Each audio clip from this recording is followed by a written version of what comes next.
Shalom Bapak Ibu Saudara-saudaraku yang terkasih, selamat berjumpa kembali bersama kami tim Renungan Harian pada HKBP Batam Lubuk Baja. Kita persiapkan hati kita mendengarkan firman Tuhan sebelumnya kita bernyanyi.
Kita berdoa.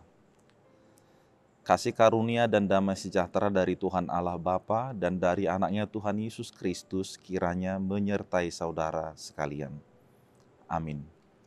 Bapak Ibu yang terkasih, renungan pada hari ini Rabu 4 Mei 2022 tertulis di dalam 2 Korintus pasal yang pertama ayat yang ke-10. Demikian bunyinya. Dari kematian yang begitu ngeri, Ia telah dan akan menyelamatkan kami. Kepadanya kami menaruh pengharapan kami bahwa Ia akan menyelamatkan kami lagi. Demikian firman Tuhan, adapun judul daripada renungan ini adalah Yesus, kekuatan dan keselamatan dalam deritaku. Bapak Ibu saudara-saudaraku yang terkasih, penderitaan merupakan sesuatu keadaan yang amat pahit, yang amat menyesak di dalam hati yang sedang kita alami. Barangkali ada dari antara kita yang mengalami penderitaan itu mungkin karena kita dibully, difitnah, menderita karena kemiskinan, menderita karena kekerasan, korban daripada peperangan, menderita karena menerima hukuman atas pelanggaran yang sedang dialami, dan lain sebagainya. Dan ketika penderitaan itu datang, maka sebuah penyesalan muncul di dalam hati kita masing-masing. Tetapi penyesalan itu tidak dapat terkatakan lagi, sebab sudah terlanjur. Ibarat pepatah yang mengatakan nasi sudah menjadi bubur. Nah, ternyata ada banyak keadaan dan kondisi yang dapat membuat hati kita menjadi menderita.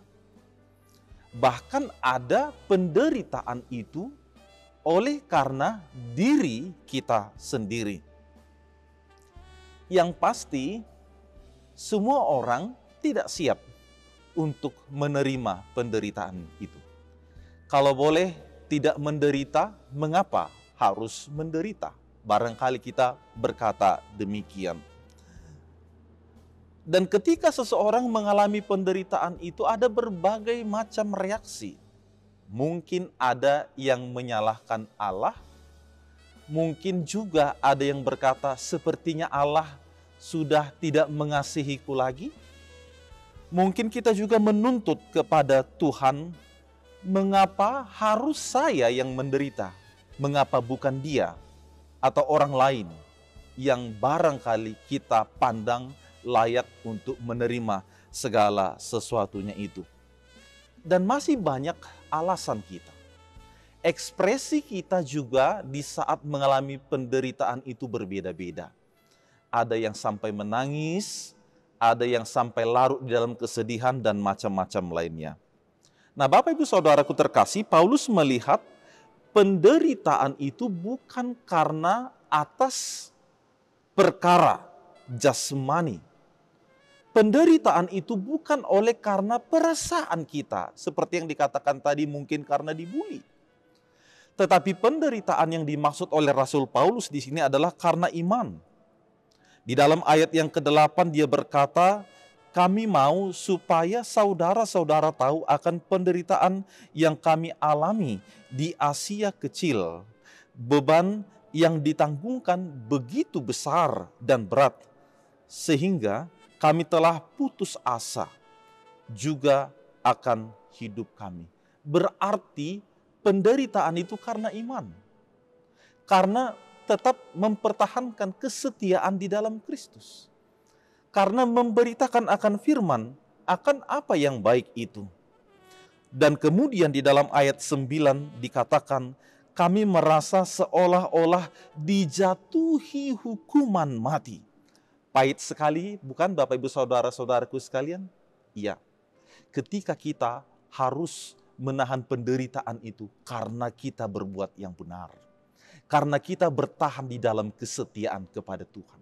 Karena kita menderita, tetapi itu adalah sebagai konsekuensi atas kecintaan kita terhadap Tuhan kita Yesus Kristus. Sedihnya amat dalam dan barangkali tidak dapat terkatakan di dalam kehidupan ini. Tetapi kemudian dikatakan hal itu terjadi supaya kami jangan menaruh kepercayaan pada diri kami sendiri. Jangan menaruh kepercayaan pada diri kami sendiri.